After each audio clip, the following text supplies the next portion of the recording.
श्रद्धा जिसने अपने कॉलेज से ड्रॉप आउट ले लिया था और एमएनसी कॉल सेंटर में जॉब करना स्टार्ट कर दिया। उसी दौरान वो एक डेटिंग ऐप पे चली जाती है बम्बल, और बम्बल पे उसे एक लड़का मिलता है जिसका नाम था आफ्ताब पूनावाला। आफ्ताब पूनावाला जो कि एक फूड ब्लॉगर था और ट्रेंड शेफ भी था। अब दो कोइंसिडेंट यहाँ पर है। कोइंसिडेंटली वो एक ही एरिया से बिलोंग करते थे और एक ही कॉल सेंटर में जॉब करते थे। ये जो डेटिंग ऐप से जो उनकी जो दोस्ती थी वो स्टार्ट हुई थी, अब दोस्ती प्यार में बदल गई और दोनों में काफी ज्यादा अट्रैक्शन बढ़ गया। अट्रैक्शन इतना बढ़ गया कि उन दोनों ने एक दूसरे को अपनी फैमिली से भी इंट्रोड्यूस करवाया। आफ्ताब पूनावाला जो कि एक मुस्लिम था, श्रद्धा वॉकर एक हिंदू थी, तो उन दोनों की जो भी फैमिली थी इस रिलेशनशिप के अगेंस्ट थी। अब होता है कि ये दोनों डिसाइड करते हैं कि फैमिली से अलग रहा जाए। वो 2-3 जगह मुंबई में 2-3 जगह रहना स्टार्ट कर देते हैं। इसी दौरान श्रद्धा के माइंड में आता है कि अगर अलग रहना है फैमिली से तो क्यों ना शादी की जाए। पर आफ्ताब का माइंड बिल्कुल क्लियर था कि उसे शादी नहीं करनी थी, उसे लिव इन रिलेशनशिप में ही रहना था। पर श्रद्धा जो ऐसे सोच रही थी कि फैमिली, रिलेटिव्स और फ्रेंड सर्कल जो कि आफ्ताब के खिलाफ थे, नेगेटिव सोच रखकर चल रहे थे, उसे पॉजिटिव में चेंज करना था। और एक ही उसे जरिया मिल रहा था कि शादी की मतलब जो रिलेशनशिप है वो अच्छा बनेगा और सोसाइटी में भी उन्हें एक पॉजिटिव साइन मिलेगी। इस हिसाब से श्रद्धा की सोच थी। पर आफ्ताब बिल्कुल उसके अपोजिट था और दोनों में इस बात पर काफी बार फाइट भी हो गई, मेंटली और फिजिकली। अब सबसे पहले ये जान लेते हैं कि ये लिव इन रिलेशनशिप होता क्या है। लिव इन रिलेशनशिप ऐसा होता है कि जिसमें कपल शादी के बिना एक दूसरे के साथ रहते हैं और सुप्रीम कोर्ट ने भी इसे मान्यता दी है। पर इस पे कोई लॉ नहीं बना है, मतलब कोई कंपलसरी रजिस्ट्रेशन तो है नहीं, क्योंकि रजिस्ट्रेशन नहीं है तो इनकी नंबर भी समझ में नहीं आ रही है। और भारत में ये काफी रैपिडली बढ़ रहे हैं। अभी इनका जो रेशो है, रिसेंटली जो रेशो पता चला है वो 10:1 है, मतलब 10 अगर कपल ले तो उसमें से एक कपल लिव इन रिलेशनशिप में रहता है। अब ये क्यों बता रहा हूँ कि इसमें से 70 to 80% ऐसे कपल होते हैं कि इनका रिलेशनशिप लिव इन से स्टार्ट होता है और जल्दी से जल्दी टूट भी जाता है। तो ये काफी हैम्पर कर रहा है अपने सोसाइटी को। और इसमें से सिर्फ 10 to 20% ऐसे कपल है जो लिव इन रिलेशनशिप से मैरिज भी करते हैं। तो ये भी आंकड़ा देखना बहुत जरूरी है। तो इसमें भारत सरकार ने कोई एक्ट नहीं किया है, तो एक्ट करने की बहुत ज्यादा जरूरत है। इसमें एक जो उनके प्रोटेक्शन के लिए एक ही एक्ट या फिर एक ही जो चीज है वो इंपॉर्टेंट है, डोमेस्टिक वायलेंस एक्ट 2005 ये एक लागू किया गया है। तो यही सिर्फ एक्ट है जो उन्हें प्रोटेक्ट करता है। तो दो चीजें, एक अपनी इंडियन सोसाइटी, भारतीय कल्चर, और जो कपल है जो लिव इन रिलेशनशिप में रह रहे हैं उन्हें प्रोटेक्शन के लिए एक एक्ट बनना चाहिए, जिसे हम लोग लिव इन रिलेशनशिप एक्ट भी बोल सकते हैं। तो इस पे आपका क्या ओपिनियन है वो मुझे जरूर बताना। अब आते हैं अपने केस पर। हुआ ये कि ये दोनों की बिल्कुल मेंटली और फिजिकली फाइट हो रही थी, और फाइट की इतनी ज्यादा हो रही थी कि श्रद्धा ने आफ्ताब पर एक एनसीबी मतलब नॉर्मल जो कंप्लेंट होती है वो भी की थी पुलिस स्टेशन में। और होता है कि आफ्ताब काफी बार माफी मांग चुका था और इस बार भी वो माफी मांगता है श्रद्धा से, और ये जो भी केस थी वो सॉर्ट आउट हो जाती है। अब फाइट ज्यादा बढ़ने की वजह से इन दोनों ने डिसाइड किया क्यों ना मुंबई छोड़कर कहीं और हम लोग रहना स्टार्ट कर देते, सो दैट थोड़ा सा रिक्रिएशन होगा।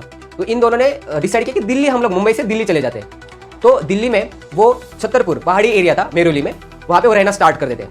अब अगर मुंबई से दिल्ली भी चले जाते हैं तो इन दोनों की जो मेंटेलिटी उसमें कोई चेंज नहीं होता है। श्रद्धा फिक्स थी कि उसे शादी करनी है, और जो आफ्ताब था उसे शादी मतलब शादी से कोई लेना देना ही नहीं था। उसका माइंड बिल्कुल क्लियर था कि उसे लिव इन रिलेशनशिप में रहना था। अब होता है इन दोनों में कंटिन्यूअसली, मतलब ये जो टॉपिक था शादी का उस पर भी फाइट होती है, और जो डेली जो उन्हें जो एक्सपेंसेस करने थे उस पर भी काफी बार उनकी फाइट भी होती है। तो दोनों एक दूसरे की ओर अभी पॉइंट ऑफ व्यू थोड़ा सा चेंज हो चुका था। अब हुआ ये था कि श्रद्धा को भी आफ्ताब से थोड़ा सा दूरी चाहिए थी और आफ्ताब को भी श्रद्धा से छुटकारा लेना था। पर श्रद्धा को नॉर्मल सिर्फ छोड़कर जाना था, उसे छुटकारा चाहिए था, पर आफ्ताब के माइंड में कुछ अलग ही चल रहा था। तो आफ्ताब ने क्या, मर्डर प्लान कर दिया। मतलब यहाँ पे बिल्कुल गिल्टी माइंड बन गया उसका कि मुझे छोड़ना है तो मैं ऐसे नहीं छोड़ूंगा और श्रद्धा का मर्डर ही करूंगा। ये बस सोच थी उसकी, पर इंप्लीमेंटेशन नहीं करना था उसे। अब हुआ ये कि कंटिन्यूस फाइट की वजह से आफ्ताब में इतना एंगर भर गया था कि वो थोड़ा सा साइकोपैथ के जैसा भी बिहेवियर रख रहा था।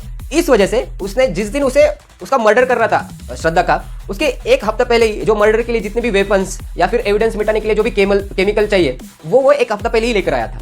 अब होता है कि 18 मई 2022 आता है और शाम को उनका झगड़ा स्टार्ट होता है एक नॉर्मल टॉपिक पे, और जो भी फाइट थी वो इतनी बढ़ जाती है कि जो भी मतलब उनके जो रूम में और फ्लैट में जो भी उनकी फाइट चल रही थी वो अचानक से बंद हो जाती है।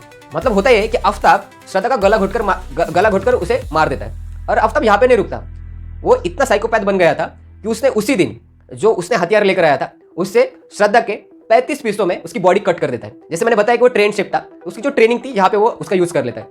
अब 35 पीसों में बॉडी कट करने के बाद वो 300 लीटर का उसका एक फ्रीज था उसमें वो रख देता है, और उसका कोई गिल्ट नहीं था। अब इन्वेस्टिगेशन में ये पता चला है कि जिस दिन श्रद्धा को उसने मारा, मर्डर किया, उसी दिन उसने क्या किया कि जोमेटो से अपना खाना भी ऑर्डर किया था। देखो मेंटालिटी देखो कैसे बन गई थी उसकी। अब ये सब कुछ होने के बाद में भी आफ्ताब उसी अपार्टमेंट में कंटिन्यू रहना स्टार्ट कर देता है।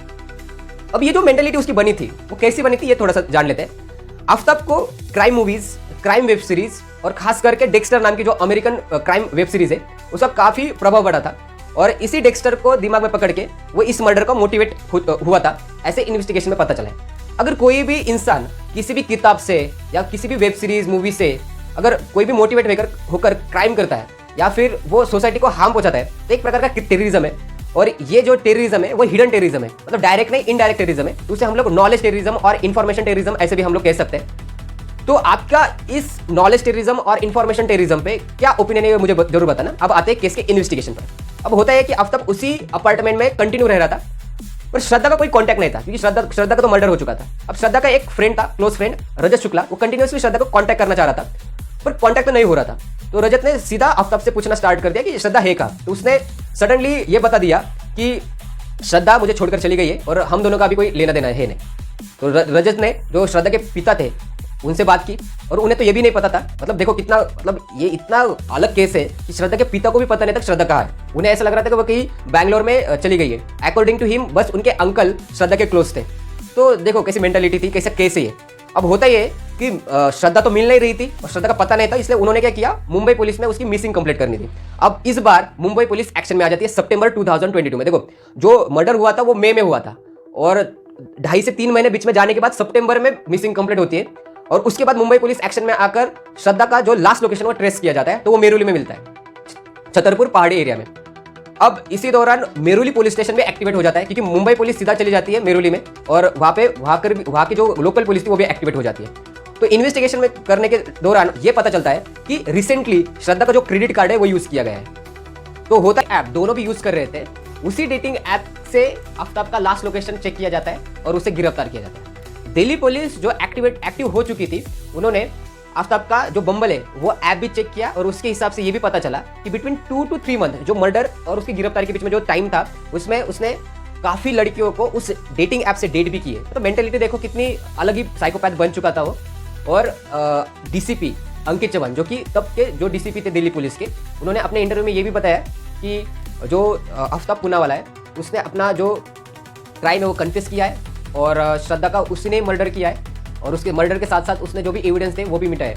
तो फिलहाल ये केस चल रही है, और मर्डर और जो एविडेंस थे मर्डर के वो मिटाने के इसमें उसे आफ्ताब को तिहाड़ जेल में भी रखा गया है। अभी भी उसे डेथ पेनल्टी नहीं मिली है, और अभी भी ये केस चल रही है। अब इतना क्रूएलिटी भरा जो केस है, ये केस को देखते हुए आपका क्या ओपिनियन बनता है?